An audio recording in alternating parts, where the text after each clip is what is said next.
pessoal, bem-vindos ao quarto episódio da terceira temporada do MegaCast Convida.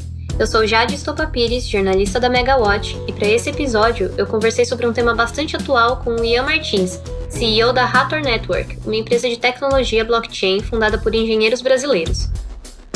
O Ian explicou pra gente o que é todo esse papo de blockchain e mineração de criptomoedas, mostrando que os mineradores se deslocam para onde o custo total da operação é mais barato, incluindo os custos de energia.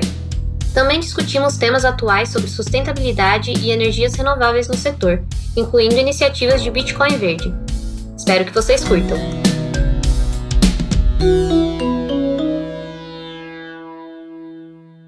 Bom, meu nome é Ian Martins, eu sou CEO da Hathor Labs, que é a principal empresa aí que desenvolveu a Hathor Network, é uma rede blockchain distribuída, centralizada.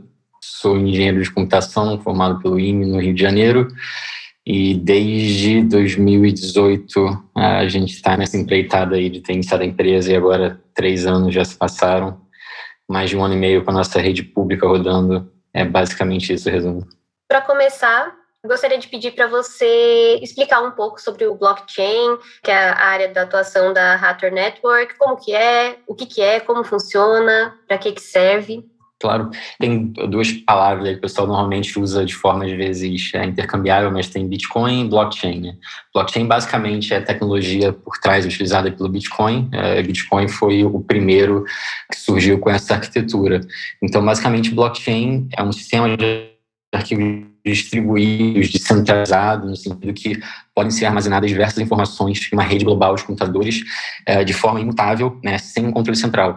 E o Bitcoin, basicamente, ele surgiu utilizando essa tecnologia, né, o criador dele, que é anônimo, ninguém sabe quem é, se é uma pessoa, se é um grupo, o Satoshi Nakamoto, ele basicamente apresentou essa tecnologia aplicando a registro de transações. E assim, basicamente, que o Bitcoin surgiu. Então, o Bitcoin utiliza a tecnologia blockchain para basicamente fazer um sistema monetário, né? Fazendo esse controle, esse registro distribuído, imutável, incensurável de transações. Desde então, né, desde 2009, quando foi lançado, diversas outras redes surgiram. A maioria delas é bem similar em termos de arquitetura, usa essa ideia realmente de um sistema de arquivo distribuído, imutável, incensurável, mas com certeza o Bitcoin, sendo pioneiro, é o mais famoso que as pessoas normalmente associam à tecnologia blockchain.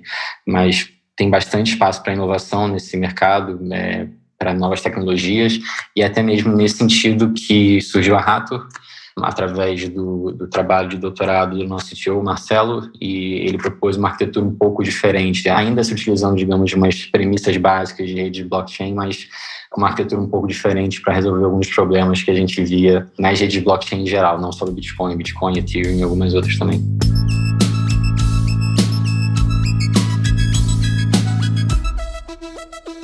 Nessa linha, né, de Bitcoin e tudo mais, você pode explicar um pouco o que é a mineração de criptomoedas, que a gente tanto ouve falar, como que isso se relaciona também com o setor de energia, né? Porque você falou da relação com o blockchain, que às vezes as pessoas entendem como a mesma coisa, né?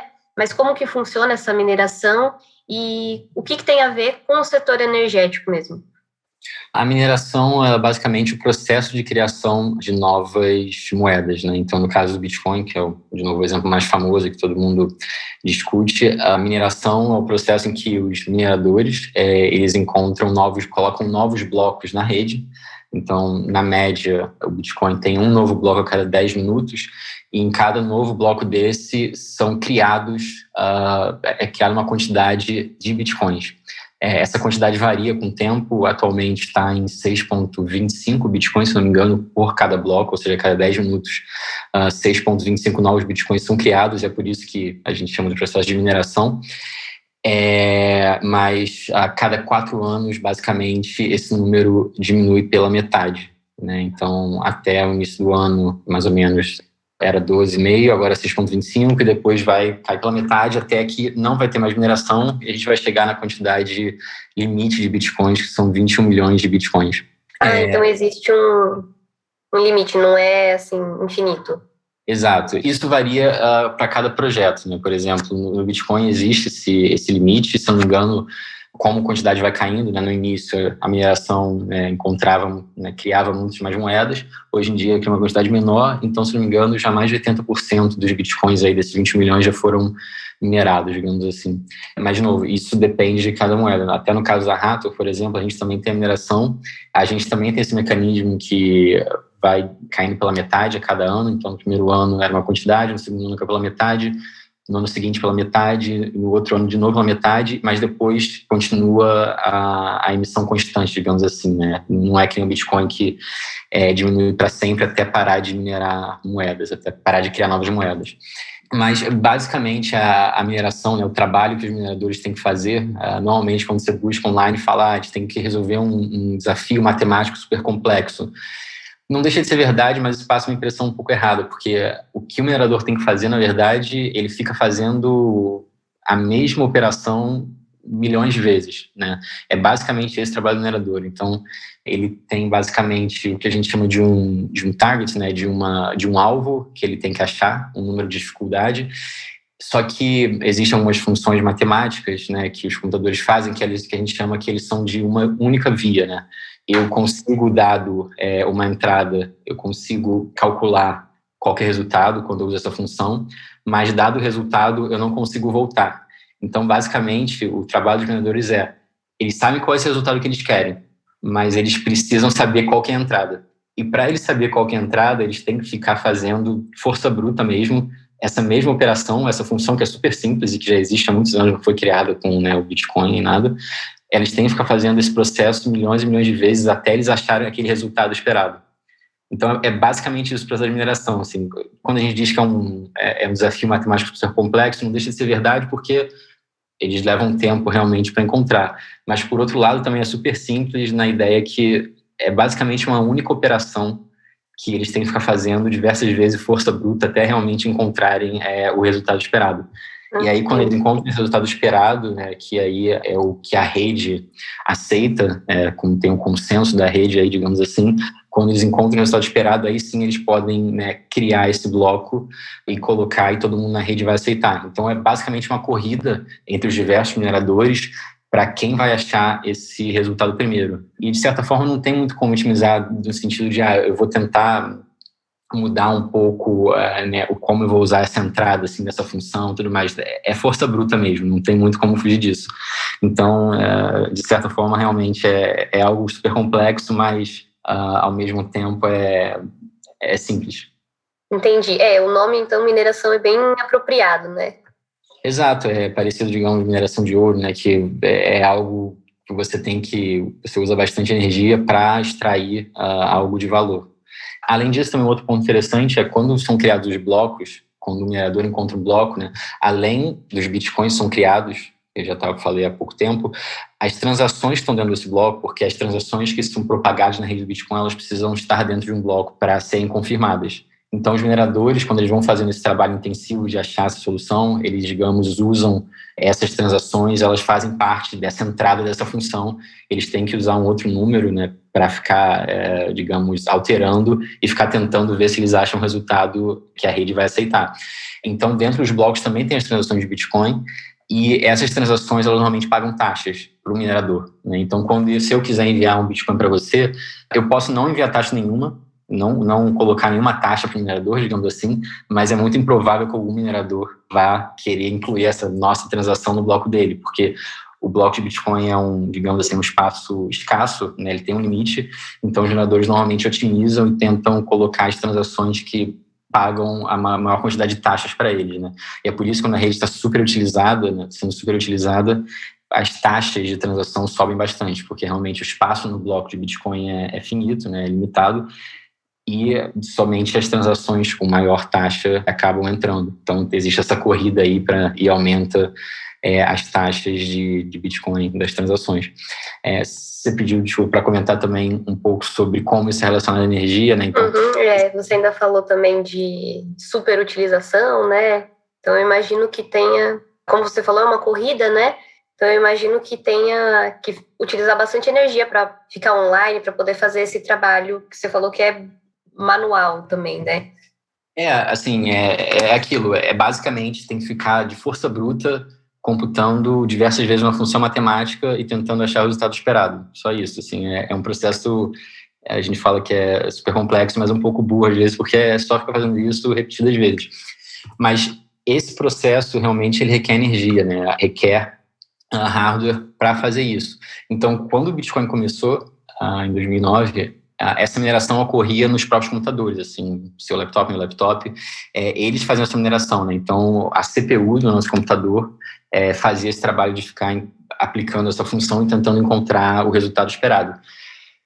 Quando o Bitcoin começou, né, a crescer, no sentido de ganhar mais valor, ganhar mais adoção, foram criados alguns métodos mais eficientes, né? Como eu falei, não eficiente no sentido da função, mas o hardware usado para essa operação, né? Então, por exemplo, as placas de vídeo dos nossos computadores, elas são feitas realmente para operações matemáticas, elas são especializadas basicamente nisso. Então, o primeiro grande movimento que teve foi migrar essa mineração. Ela deixou de acontecer na CPU dos computadores, né, nossos processadores, e ela passou para a GPU, para as placas de vídeo, porque são realmente hardwares mais especializados em computações matemáticas. E aí nisso já deu um salto, digamos assim, no poder, no hash rate da rede, né, que a gente diz que é o quanto de operações dessas são realizadas por minuto, por segundo, normalmente, desculpa. E esse foi o primeiro salto, quando a gente passou da mineração. Primeiro era feita pelas CPUs, pelos processadores do computador. O processador de computador, digamos, é um hardware bem genérico, ele pode executar diversas operações. A gente passou primeiro para as GPUs, que são já um hardware mais especializado em operações matemáticas, né? E depois, o próximo grande salto foi quando as pessoas criaram o que a gente chama de ASICs, que são hardwares altamente especializados em somente fazer essa única operação.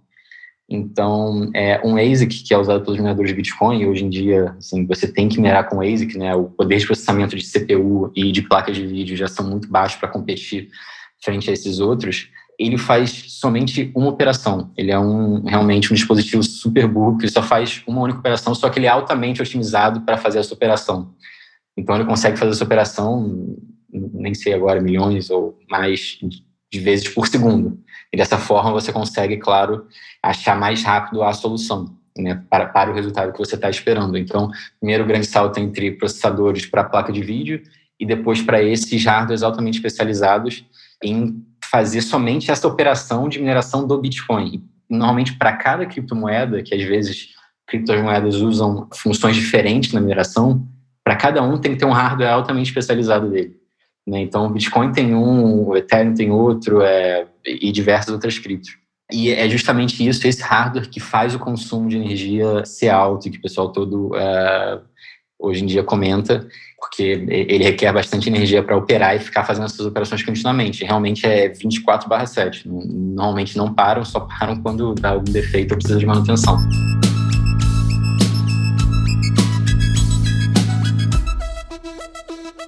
E ele dura quanto tempo, assim? Ele é um hardware, eu imagino que ele tem uma vida útil, né? Tem diversos fatores que contribuem para a vida útil, né, de um hardware, depende muito. Tem pessoas que tentam, digamos, maximizar a potência, de certa forma, digamos assim, deles, e aí diminui o tempo de vida útil, e até mesmo pelo avanço tecnológico, né, esse hardware, esse ASIC, que de vários anos atrás, muitas vezes não consegue competir, não é mais lucrativo comparado com hardwares mais modernos, porque existem avanços tecnológicos nessa área. Então, eu diria que a média deve ser por volta de 4 ou 5 anos, mas tem diversos fatores que contribuem nisso aí, mas deve ser por volta dessa faixa. Então, mais ou menos uns 4 ou 5 anos funcionando direto, todo dia. Não, assim, pode acontecer, claro, normalmente dá problema, tem que dar manutenção e depois volta a operar. Então, pode ter um tempo aí parado, conserta e depois volta a operar. E você tem uma noção, assim, de mais ou menos quanto de energia puxa, porque se fica conectado o tempo inteiro, né? Pelo menos por um grande período, até ter que fazer uma manutenção. Sim, tem. Esses números são disponíveis, né, pelos fabricantes de cada ASIC, tem diversos fabricantes, né, vários equipamentos diferentes, características um pouco diferentes. Alguns eles, digamos, puxam mais energia e têm um poder computacional maior, outros menos energia, poder computacional menor.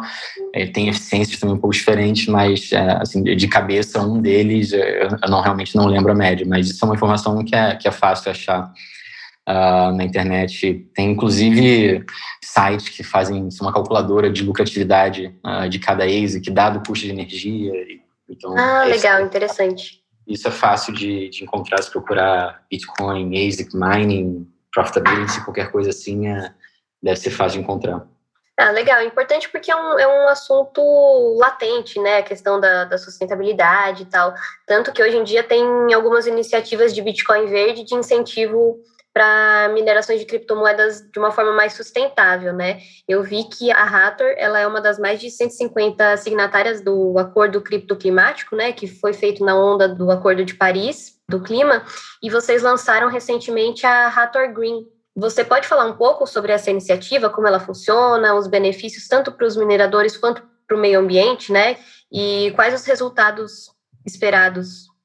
Antes de mais nada falar que no nosso caso, a Hathor, a gente também é uma moeda minerável, digamos, acho que não é o foco aqui da nossa conversa explicar o porquê que a gente resolveu fazer mineração, embora várias outras criptos estejam indo para outros caminhos, digamos assim, mas, bom, no nosso caso, a gente resolveu fazer mineração, a gente faz a mineração basicamente igual do Bitcoin, inclusive. A gente tem o que a gente chama de mineração conjunta, compartilhada com Bitcoin. Então, os mineradores de Bitcoin, eles podem, ao mesmo tempo que estão minerando Bitcoin, também minerar Hathor, sem perda de eficiência. E isso, para a gente, já é um grande diferencial, porque é como se a gente estivesse pegando carona, né? A gente não está tendo uma emissão extra, não está tendo gasto energético extra para a mineração de Hathor, né? Então, acho que, de certa maneira, isso já é um ponto positivo aí nessa preocupação de sustentabilidade.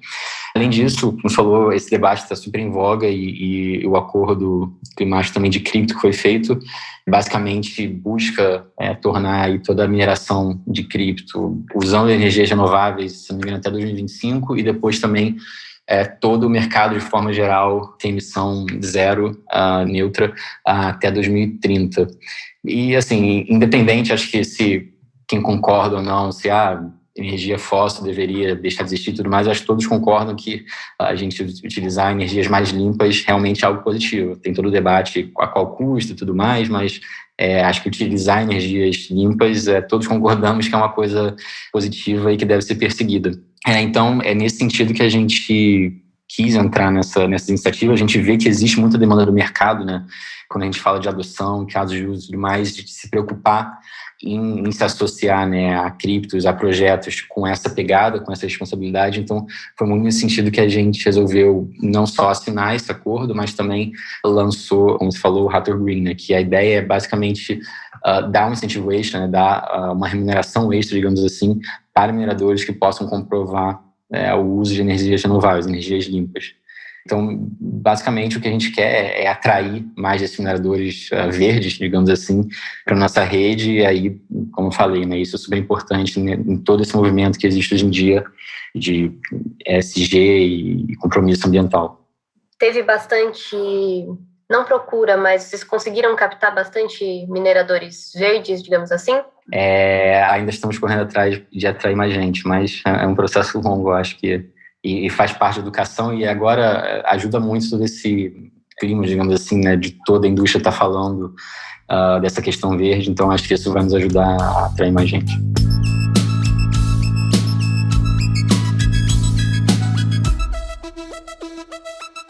Puxando para esse lado de sustentabilidade, né, eu queria que você comentasse as afirmações recentes do Bill Gates, né, que ele alertou no início desse ano para a insustentabilidade energética da mineração de criptomoedas, né? E aí eu queria saber qual a sua opinião sobre essa questão e se você concorda e se essas iniciativas verdes, né, que têm acontecido estão indo nessa linha para deixar esse trabalho mais sustentável, né? Assim, já sumarizando, assim, eu discordo, assim, muito de toda essa mídia que é feita em relação à sustentabilidade, de como o Bitcoin vai destruir o planeta e tudo mais. Eu acho que tem alguns pontos aí, né? O primeiro deles as operações de mineração normalmente são feitas em locais onde há excesso de energia, né? Então, a energia excedente não seria utilizada e é ali que os mineradores se instalam, né? Um grande exemplo disso são as regiões na China, onde tem a temporada de monções e durante essa temporada tem um excedente de energia e aí vários mineradores se mudam para lá para utilizar essa energia que está excedente e, por consequência, barata.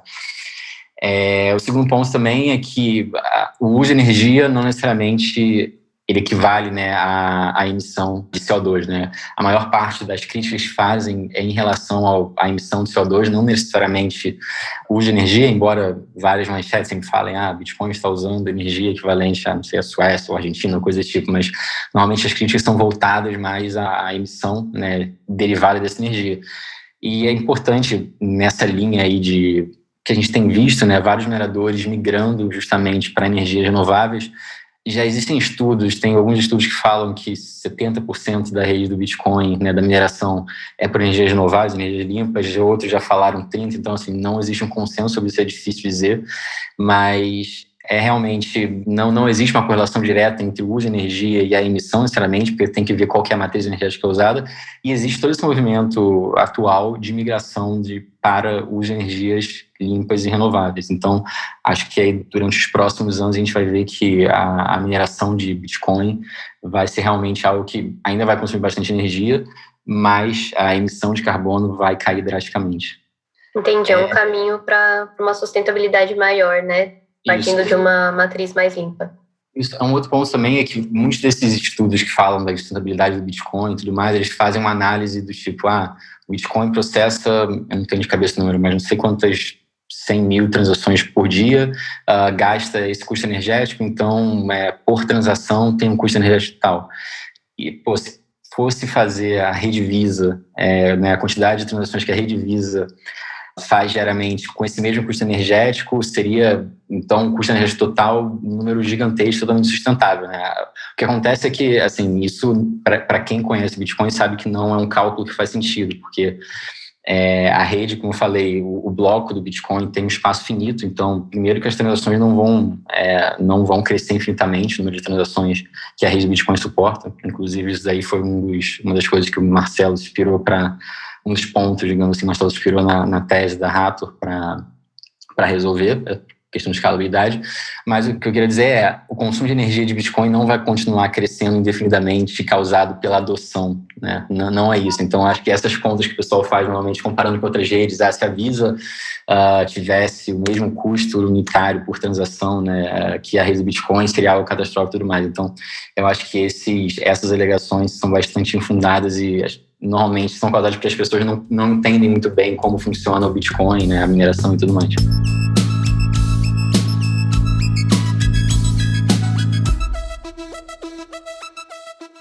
Então a gente puxa para um assunto mais recente também, que foi a decisão do Banco Central chinês de proibir transações com criptomoedas e a sua mineração, né? Queria saber como que essa notícia foi recebida pelo setor e qual que pode ser o reflexo disso no mercado de criptomoedas de uma forma geral, assim, se você tem, não uma estimativa, mas se você consegue falar um pouco sobre o reflexo que essa decisão vai ter, né?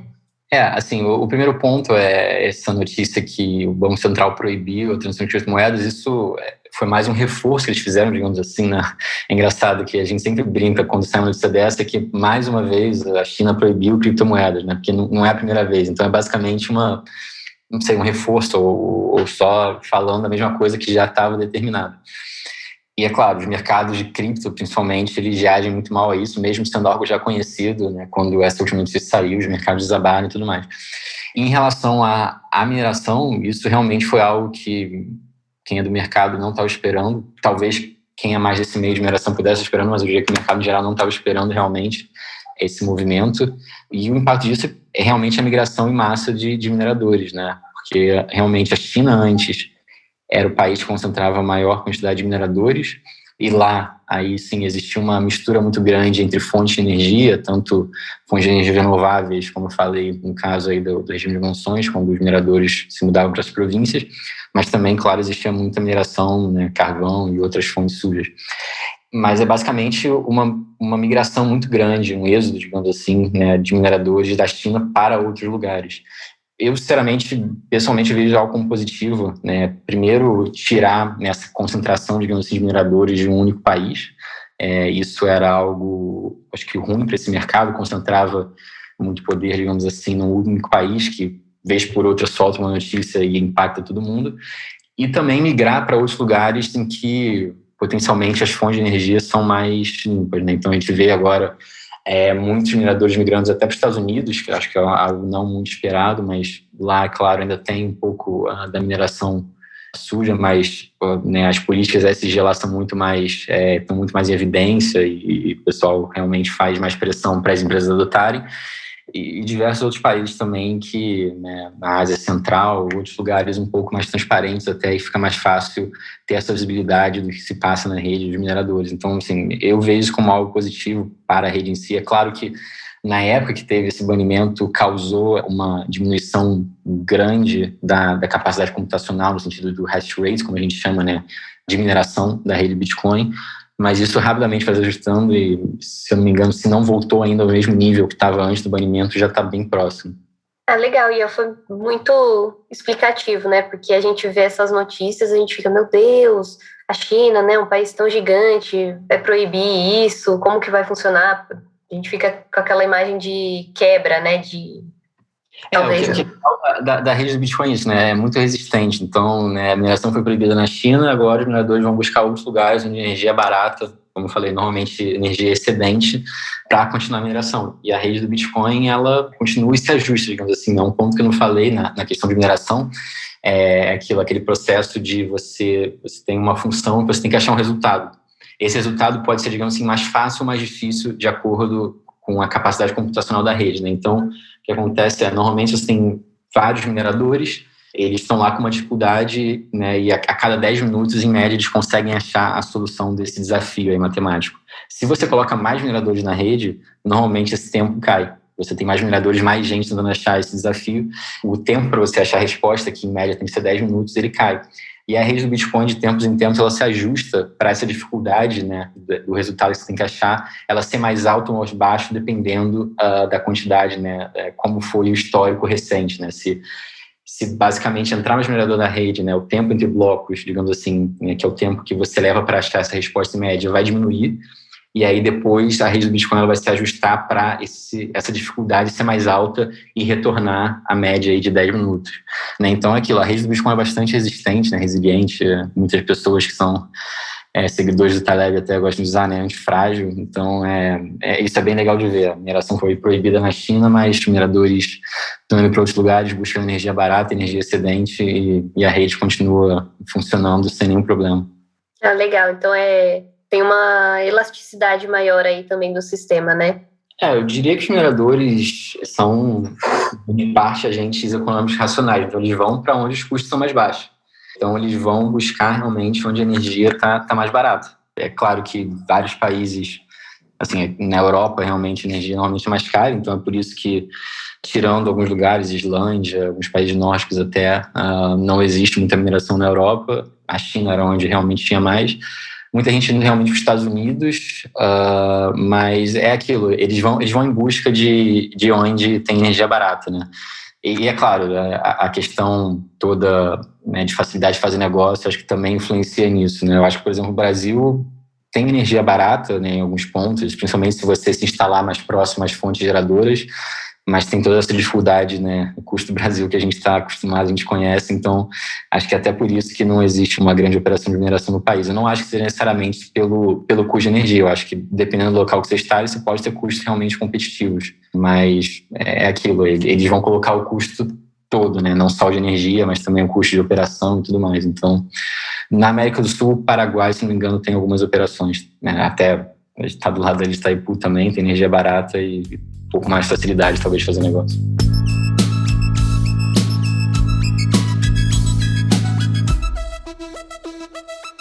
Tem mais alguma outra coisa que você queira falar?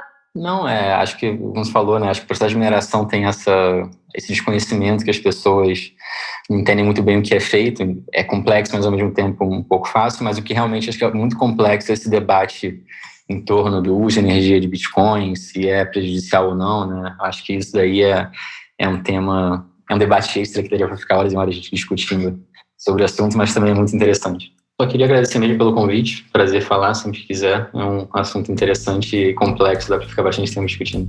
Eu agradeço também você ter aceitado o convite.